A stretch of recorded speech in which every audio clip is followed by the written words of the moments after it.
Great, thank you, Catherine. I would just like to first acknowledge the great work of EDC. Catherine and her team have done a fantastic job of putting together the agenda and leading things, so please join me in thanking EDC.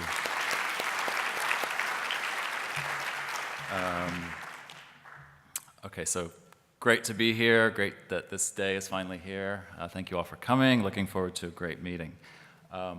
What you see here is an image of the history wall in the lobby at the new NSF headquarters in Alexandria. If you haven't been to our new building yet, okay, raise your hand if you have not been to the new building yet. Great. I have an idea. Just say yes to serving on one of our review panels. That will bring you there. So I have about 9 or so pieces of advice for current grantees. Let's go ahead and get started. Here's a grad student trying to find time to meet with Professor Galvez. Some of you can probably relate to this. So here's the advice.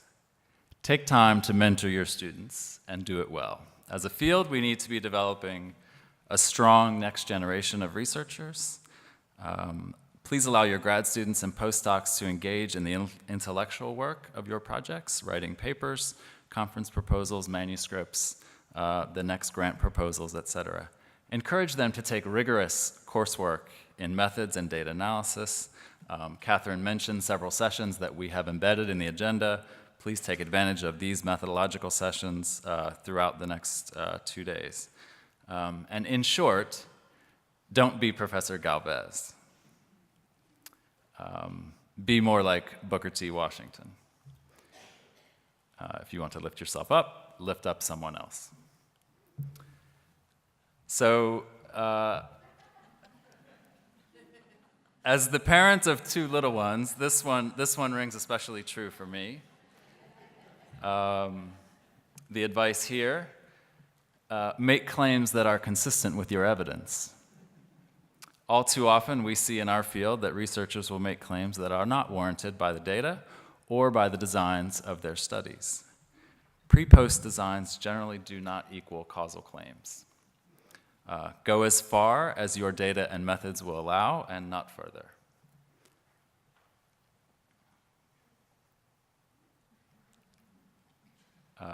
This one is good. The advice here, do rigorous, important research and disseminate early and often. Become a savvy user and consumer of social media. Let others know, including your program officers, about the good work you're doing, and try hard to think about new audiences and new outlets. You'll be hearing more about this during the PI meeting, particularly during tomorrow morning's plenary, which will be focused on evidence use and how we get a lot of these good ideas out into the hands of the people who need it. This is a good one. So the lesson here, or the advice, is to share your data. We realize that it can be difficult and burdensome, but many fields, including economics, the health sciences, and astronomy, have all made tremendous strides and important scientific discoveries as a result of a firm commitment to data sharing and open science. Manage your data, share your data, and be an open scientist. Science is increasingly under heavy scrutiny. Any steps we can take to foster trust and credibility in what we do, the better off we will all be. So hopefully it's not as burdensome as this, but share your data. Okay. Has anybody ever seen this language before? You ought to be able to recite it. The advice here is please use the disclaimer and please acknowledge in your dissemination and publication activities. Use the NSF logo on your websites, your developed materials, and acknowledge the funding source. This helps to promote the good work of the NSF. A little cautionary tale. One grant was recently audited, and a grad student's travel had to be repaid because the NSF logo and statement of acknowledgement was not on this grad student's poster.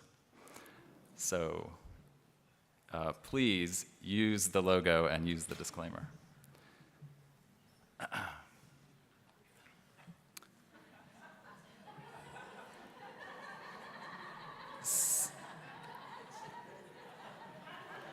The advice here,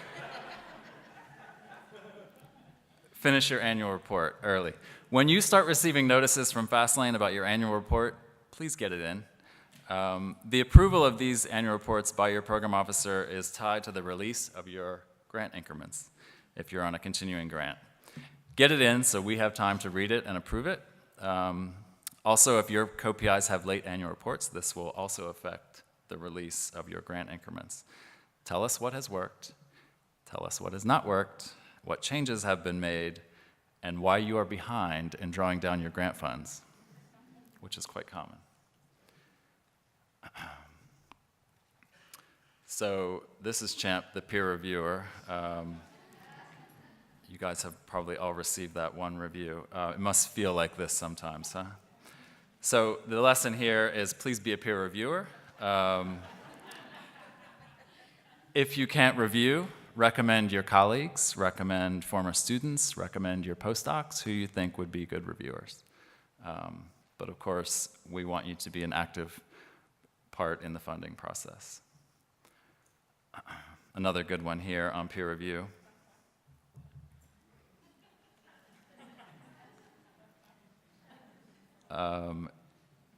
Okay, so here's the last piece of advice. I have 1 minute. Funding decisions for this year are still pending. How does that expression go? Don't call us, we'll call you, kind of thing. So just be patient, and we'll get there. The Congress passed the budget in March, and so we're sort of working from that to make decisions. That's it for my remarks. I want to thank you all for being here. I do have the pleasure now of introducing the main attraction for this afternoon. She will be delivering the opening plenary for our PI meeting. Dr. Okhee Lee is a professor in the Steinhardt School of Culture, Education, and Human Development at New York University. Her current research involves scale-up of a curricular and teacher professional development intervention to promote science learning and language development of English language learners. Okhee is an NSF Education and Human Resources Advisory Committee member, and I think they just met last week.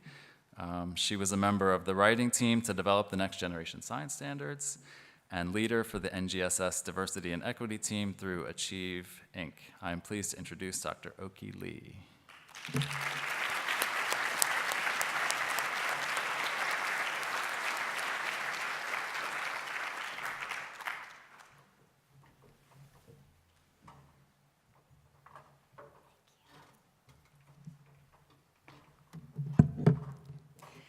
All right, do I look tall? All right, exceptionally tall, because I'm small. So it is an honor to think about the theme of the meeting with you today. And I assume that you have done the homework of thinking about the theme, so we'll get to the business right away. Given the time, we will breeze pretty fast, and there are 4 topics that I would like to think with you. The first one is framing the meeting theme. The second is key features of each of the 3 domains. Those are 3. And 3 is what might be possible approaches to addressing intersections or nexus. And finally, what would be the issues to consider at intersections or nexus of those 3 domains. The first one, framing of the meeting theme. The question is, why does the theme matter? Why does it matter? There are emerging forces that shape the education system. One is the education system is rapidly changing due to 3 emerging forces that all converge. So the traditional minority groups are now the majority. New standards in STEM and computer science are rigorous. Technological innovations are advancing so fast.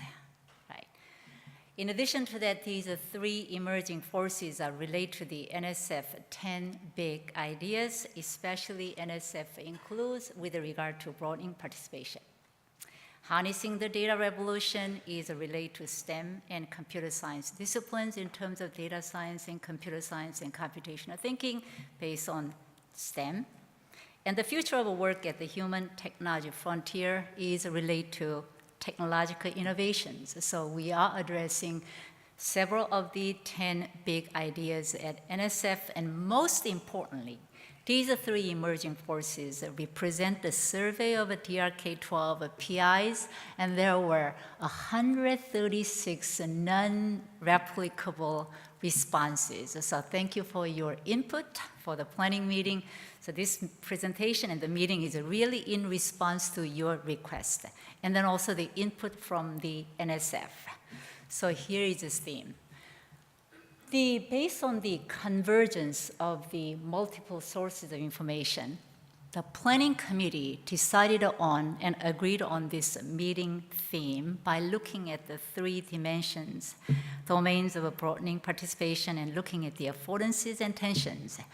So it really is the work of the planning team in response to the PI community. And I wanted to thank especially some of the committee members who have been particularly supportive: Corey Buxton, Christian Dubler, pronounce it right, okay, Dan Heck, and Eric Klopfer, in addition to the cadre leadership. You can see that English is my second language, so I have to be very careful about pronouncing the names. And everybody will ask me, how do you pronounce your first name? Okhee, anywhere it goes. All right, so the PI registration survey responses of 260 indicate that just a large number of the projects look at intersections of the 2 domains or even the nexus of the 3 domains. You'll be pleased to see that your responses actually are included, and it shaped the PI meeting. So you can see that broadening participation in STEM, CS disciplines, and the intersection has 97 projects. That's a large number. Broadening participation and technological innovations have 32 intersections, and STEM and CS disciplines and technological innovations have 39 intersections, and at the nexus of those 3 dimensions are 53 projects that are looking at the intersection. In fact, there are only a very small number of projects that are looking at only single domains. And this reminds me that, as Rob said, there was the NSF EHR Advisory Committee last meeting, and the whole meeting was around interdisciplinary convergences and harnessing the opportunities. So the DRK-12 and STEM+C projects are very much in line with the direction of the NSF, and I would like to highlight that we are in the community. Now, why do these 3 domains matter? Because those 3 domains represent the lives of the students and their teachers in everyday life, in the classrooms and informal settings. So we may be asking the questions like, if this is the reality of the students, then how does the research community will figure out the intersections between the 2 and even the nexus among the 3 domains? And you may be thinking about what those intersections mean for your projects. How do convergences offer affordances while discrepancies present tensions in your projects? And collectively, how do we as a community capitalize on the affordances and productively address the tensions? And I would like to highlight that tensions are not necessarily barriers or problems. In fact, the tensions are the opportunities for research and learning, and we need to think about how to capitalize on the tensions. Did I miss anything? Okay, so the topics, framing of the meeting theme. Then what would be the key features of each of those 3 domains? And I have to admit that the discussion of the key features of each domain is going to be in large grain size, and I'll be missing all the details and all the nuances and all the disagreements. And if you're unhappy, that's good, because it'll promote you and instigate you to think more details and nuances. All right, so the first domain is broadening participation. According to the PI registration survey of 185 responses, this is the PI community. The first two bars indicate the students are from low SES and racial and ethnic minorities. The third bar is the lowest, which is students with disabilities. Then the next one is English learners, students in urban areas, students in rural.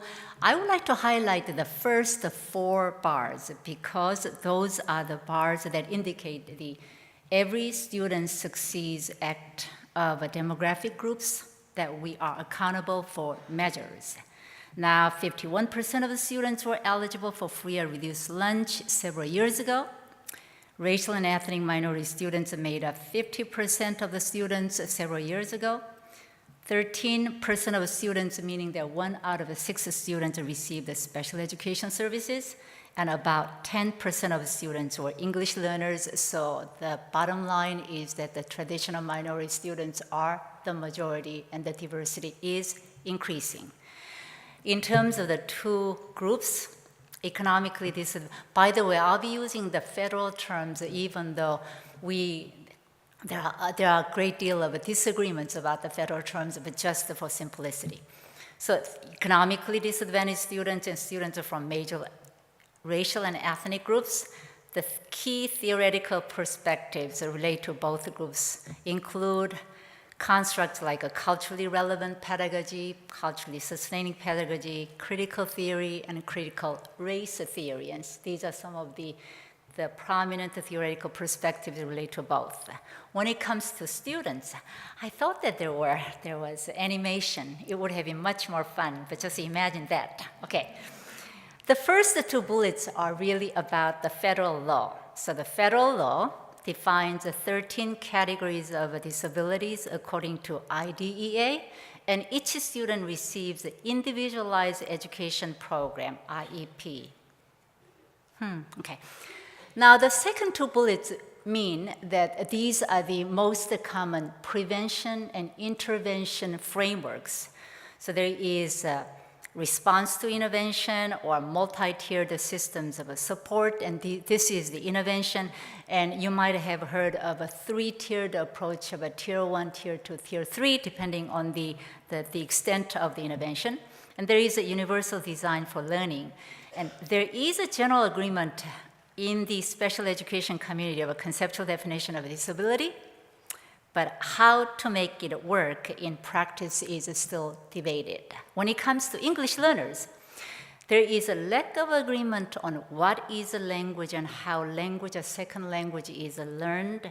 There is an absence of agreed on English language proficiency standards, and currently there are 6 standards, meaning that the community does not agree on what is a language and what should be the English language proficiency standards. What it means is this. It's almost like that you are getting into the door and you do not know exactly where to go. One piece of information that is really important about the English learners is this. According to the Every Student Succeeds Act law, English language proficiency standards should have 3 components. One is about the language domains of reading, speaking, listening, writing, and all English language learners should master language. But there is a third component that we should capitalize on, and that is English language proficiency standards must be aligned with content standards. That's a catchy phrase that just demands the collaboration between the two domains that we don't think about. So I would like to ask you that what would be the role that you play with English learners? Now, implications would be that beyond the fact that the project involves large numbers of students or percentage, what do you do with the students in your work? So in terms of conceptualization, do you think about what is the purpose of the project? Is the diversity views as a deficit to be fixed or an asset to be capitalized on? Is the project based on the conceptual framework, or is it just a collection of pieces? In terms of implementation, are you considering the goals and perspectives of the participants into your design and implementation? And in terms of methodology, Are the data disaggregated by demographic subgroups? Are the differential access and opportunities and outcomes and ways to address them addressed? And other results interpreted in a way that respects diversity and promotes equity. So that's about the broadening participation. Moving on to the second part about STEM and CS, you can see that I'm really doing a real generalization of these complex issues. Based on the PI registration survey of 2004 responses, by the way, these responses are more than 204 because there are multiple areas that projects can report. You can see the highest bar is science, and the second is mathematics education.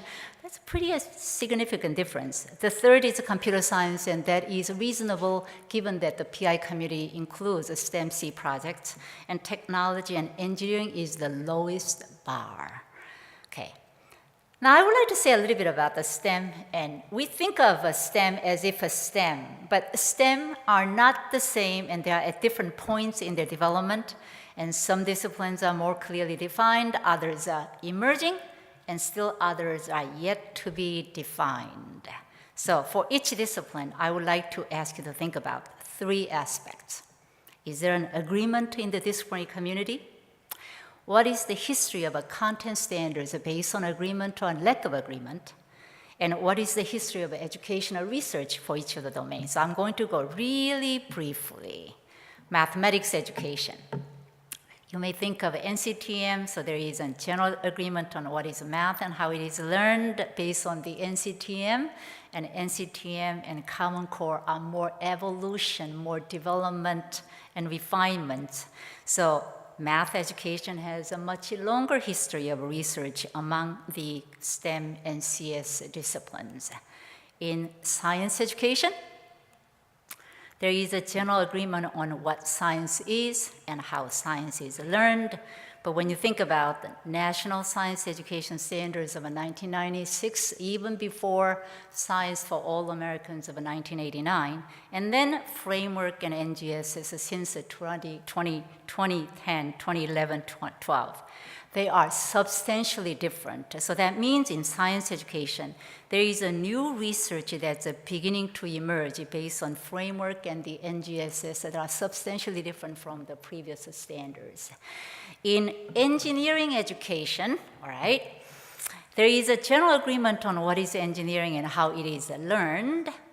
And it is a recent field for the less than 2 decades, and framework and NGSS include engineering as well as science, and it is a new area of research. So we did a math, and we did a science, and we did engineering, and you may be thinking technology and computer science, so we are getting there, okay. In technology education, there is no agreed on definition as far as the field is concerned about what is a technology and how it is learned. Despite the absence of agreed upon definition or standards, the field is advancing fast. And if you ask about the history of educational research, it depends on subfields or research areas. Finally, in computer science education, there is no agreed on definition about what is a computer science and how it is learned. Despite the absence of an agreed on definition or standards, the field is advancing fast. Again, the history of educational research depends on the subfields or sub-research areas. So what are the implications of STEM, not collectively, but STEM and computer science disciplines for addressing intersections or nexus? If there is no agreed upon definition or standards in the disparate community, it makes it difficult to have a common language within the discipline. Moreover, it makes it more difficult for others from other domains to come to the discipline. It's almost like you enter the door in a foreign land, but then you do not know exactly where you go. So it presents a particular challenges, which also are opportunities to think about. In terms of the history of content standards, I consider content standards as a representation of the current thinking of the discipline and also the current thinking on how students learn the discipline. Now, as the discipline advances and our knowledge of how students learn advance, I assume that the content standards should reflect the contemporary thinking of the discipline and how students learn the discipline. So in a sense, content standards are a moving target because they reflect the contemporary thinking. So that means when you think about intersections or the nexus, you will be needing thinking about the advancement of the field and advancement of knowledge of how children learn. What would be the history of educational research? We all desire to make a difference and have an influence on educational policies and practices. But the history research may have some influence, so I consider that mature disciplines may have a better chance of having influence on policies and practices. So, the third domain of technological innovations. It is not well-defined field in terms of technology and computer science, and this is the PI registration. You will see a wide range of technological innovations. PI registration survey of 122 responses indicate that the bar that has the highest frequency is simulations. The one that's about 50 responses, the three that have about 30 responses include computational modeling on the left side, online and blended learning about in the middle, and technology-enhanced assessment. That's about 30 responses. Now, the ones that have about the 20 are adaptive learning technology on the far left, and let's see, learning analytics, and then there is a social networking. So it has a wide range of technological innovations. So technology is, in a way, that you can think of a technology as what is the problem and what tools that you use. And once you define what is the problem and what would be the right tools, you are talking about the trade-offs of pros and cons, so you will have to make the decision. Another would be that there are new technologies to address learning, and once you think about new technologies to address, then again, you will be thinking about trade-offs of what are the pros and cons of your decision. But the thing that I consider most important is that any technology can move so fast, leaving some students behind. So any technological innovations should think of equity from its inception through design to implementation, through outcomes, rather than thinking of equity as add-on later, oops, we forgot. So these are some of very important issues to think about. So the second slide that is missing is that when we think about technological innovations, we think about technology as a means or technology as an end. So when we think about technology as an end, we would like to prepare students to be ready for workforce. The question becomes, do we prepare the students for today, that also prepare them for the future when technological innovations move so fast? Technology as a means, as means to think about. So we are using technology as a means for student learning. The question becomes, who is making the decision of what is important? Do we decide? Do practitioners decide? Or do we ask students to decide? So there is a decision about how to best utilize the research and practice for all students. And so then what would be the implications of addressing, oh, by the way, educational technology, one more. The question is how we make it work by using the systems approach where all the components come together rather than piece by piece. So what would be the implications for addressing intersections or nexus? One is technology advances so fast, and by the time the project ends, you may say, oops, it's outdated. Another issue could be that technology is expensive and you may not be able to afford in a project, and budget is a much bigger issue when you think about implementation of a scale or beyond life of the project. So these are some of the, okay, hold on a second. All right, I have covered the major key features of each of the domains. Are we okay so far? In largest grain size? All right. Now that we have spoken about the key features of each of the 3 domains, then the question becomes, how do we put these together to address the intersections next? So it's almost like you just unpacked it and you're just putting it back together to make it work. So it's unpacking and packing back. You may be addressing the intersections and nexus in your own ways, and I just would like to propose 2 possible approaches, just as possible approaches. One approach could be is integrating the domains specifically. Another approach could be identifying some of the key themes of the components, let's say disciplinary practices that cut across domains. The first one, the DRK-12 STEM+C projects, as you remember in the presentation early on, have 35 projects that address the nexus among the 3 domains. That's a large number. Then 168 projects that address 2 domains. So you may be thinking, I wonder how they address the intersections or the nexus. And you may also want to share, and you may also want to learn from other projects. And this meeting is intended to facilitate that discourse. So I hope you capitalize on the opportunity through the meeting.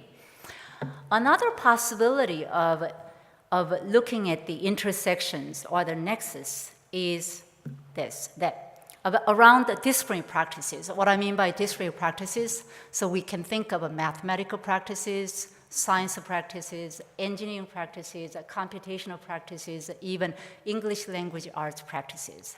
And these ideas are highlighted and emphasized consistently across the subject areas, which is an advancement over traditional silos compared to what used to be that I do science, I do math, and I do my own thing.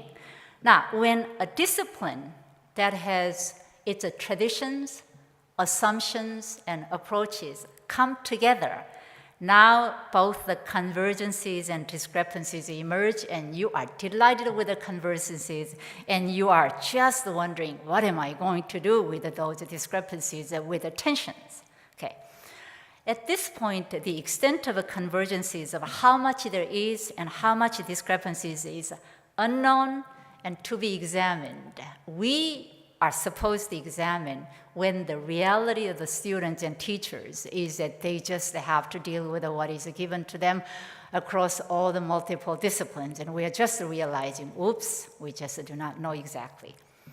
Now, when you think about the disciplinary practices like modeling or argue from evidence, they are language intensive with all students, but they are particularly language intensive with English learners and students with disabilities. And when I say language intensive, it could be opportunities and it could be demands based on how we use the opportunity, the situation. So one example of interdisciplinary practice that cuts across domains, modeling.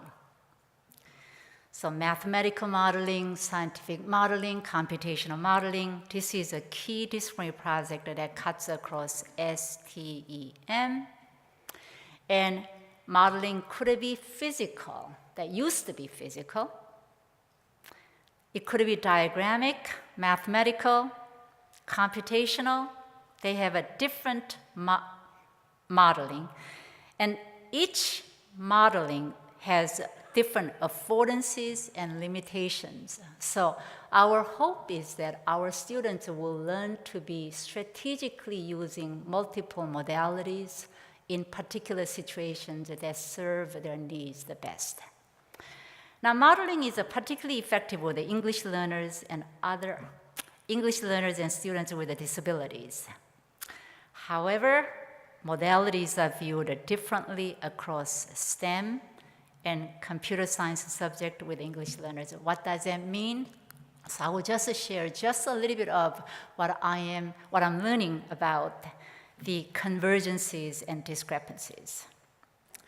In traditional thinking, multimodality is viewed differently across disciplines. So if you, as a science educator, is speaking with an English language arts educator, you may be passing each other when you say multimodality. What do I mean by that? In STEM and computer science disciplines, multimodality of graphs, charts, diagrams, equations, symbols are essential. In fact, you cannot communicate your ideas without using multimodality. And when we say modeling, we are using models to explain and argue more than doing physical drawing of it. When you look into Common Core standards in English language arts view multimodality in terms of language. It's organized around listening, speaking, reading, and writing. When you go into English language education or special education, so when you look into English language proficiency standards, they emphasize multimodality, but it is emphasized as scaffolds or supports toward written language. Because I, coming from another country, is not able to speak or listen or read and write English yet, therefore I'm using multimodality of drawings and charts toward the goal of language, particularly written language. That used to be the traditional thinking. In contemporary thinking, multimodality, especially non-linguistic modality, is essential, and it is particularly beneficial for English learners and students with disabilities. So what does that mean? By looking at the STEM, English language arts, and English language proficiency standards, you can see that there are convergences in terms of a multimodality as being very important across all disciplines. But discrepancies also present tensions because one discipline thinks of a multimodality in one way, another discipline thinks of a multimodality in another way. So this presents the tensions that we hope that we use productively to inform multiple disciplines together. So that's one example. Are we okay so far? Okay, I'm moving pretty fast. The second example would be arguing from evidence.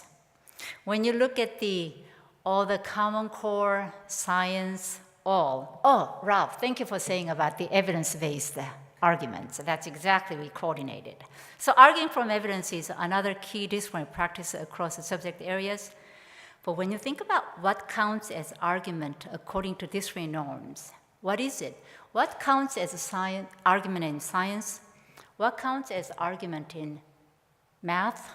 What counts as argument in English language arts? What counts? In fact, what counts as evidence in science? What counts as evidence in math? And what counts evidence in English language arts? And what counts as evidence in social studies in different disciplines? The second issue is that when is argument expected across the subject areas according to developmental progressions of a K through 12 grade levels? And the third is, what do we expect of argument with English learners across English language proficiency levels with regard to argument with evidence? All right, this is what I have found a bit of investigative journalism to learn. So here is argue from evidence from Common Core, ELA, and ELA literature, and science education literature. You may say, why does ELA matter? Because when you go to school, ELA dominates and other subjects follow. So this is an important educational context, and this is also an important example to highlight. So in terms of disciplinary practices, Common Core for ELA and science acknowledge that what counts as argument and what counts as evidence differs across content areas. but none of the literature or the standards offer guidance on what these differences are.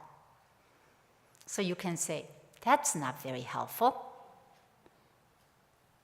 In terms of developmental progressions of K through 12 levels, Common Core and NGSS or ELA literature and science literature differ on whether K through 5 children are able to engage in argument. So at first I couldn't believe I was reading. According to the ELA developmental progressions, although young children are not able to produce a fully developed logical argument, they develop a variety of methods. These are kinds of expository structures are steps on the road to argument. In grades K through 5, the term opinion is used to refer to this developing form of argument. So evidence is introduced in grade 3 the first time once, and it's used regularly starting from grade 4. Claim is introduced in grade 5 once, and then it's used regularly starting from grade 6. Reasons as a product is used for K through 5. Reasoning as the process is used from grade 6, and argument is used from grade 6. In the case of science and science literature, it says young students can begin by constructing an argument. They need instructional support to go beyond simply making claims. That is to include reasons or references to evidence and to begin to distinguish evidence from opinion. So in science, kindergarten, example would be construct an argument supported by evidence for plants and animals, including humans, can change.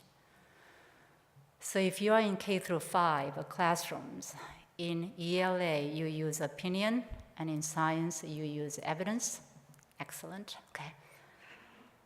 And then evidence may differ in math, and evidence may differ in other subject areas. Now, ELA is particularly important because it is not only a dominant subject area, but English language arts is particularly important with English learners and students with disabilities. So let's take a look at English language education.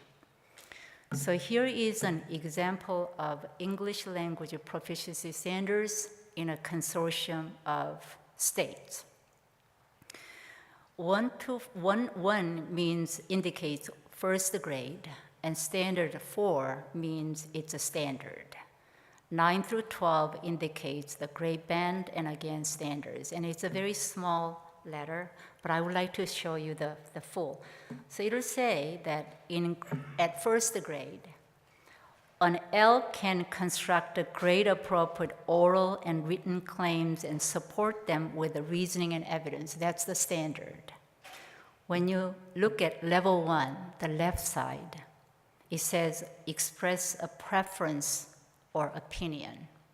And there is a level 2, level 3, level 4, level 5, and even if you cannot read, you can see that there are more bullets, meaning that there are more skills.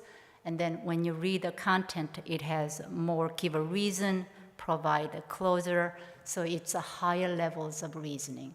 Now when you look at grades 9 through 12, this grade band, the same standard of a construct grade appropriate oral and written claims and support them with reasoning. When you look at the left box, it has express an opinion about a familiar topic.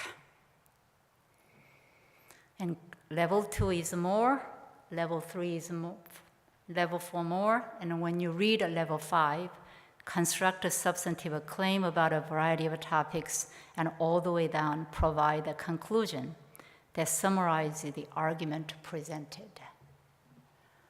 So as a function of English language proficiency levels, level 1 students do minimum, and level 5 students do the grade level appropriate. So I would like to just share the series of affordances of what argument means, and it's great that argument is important across. but how we address argument across the disciplines, across English language proficiency levels are different.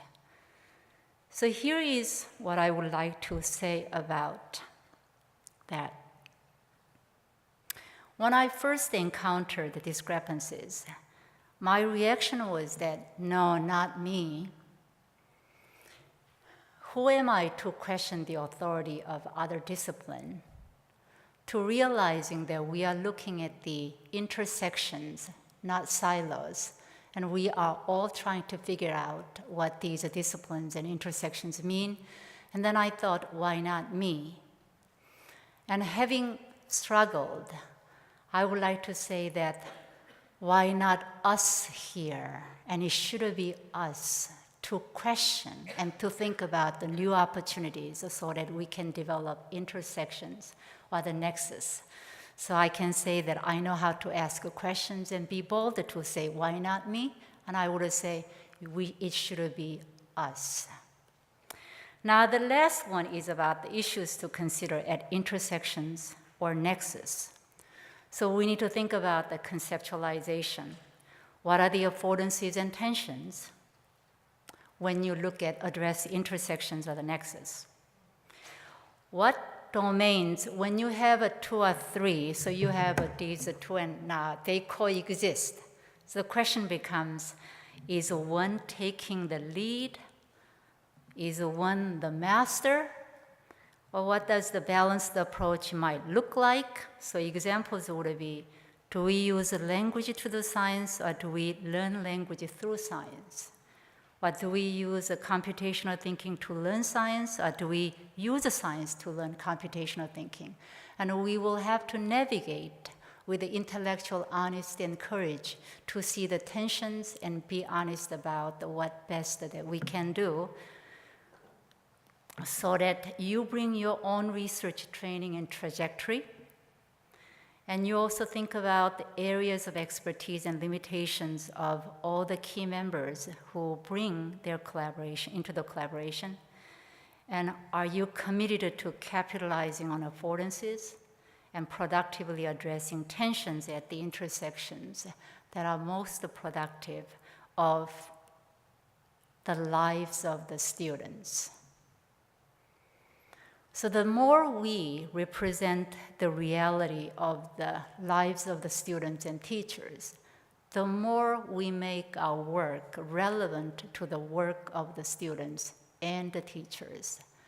So this PI meeting is intended to represent the lives of the students, and also is in response to the PI community when you asked for these issues. And it also represents the way the NSF is going in terms of the big ideas. So I hope that this PI meeting provokes and instigates you to think about your own work as it intersects with other domains, so that you think about what are the convergences, what are the affordances, what are the discrepancies, what are the tensions, and how you harness the tensions, and how you contribute to the intersections of multiple domains to represent the lives of the students and the teachers, so that our work matters. I hope that you enjoy the PI meeting. Thank you.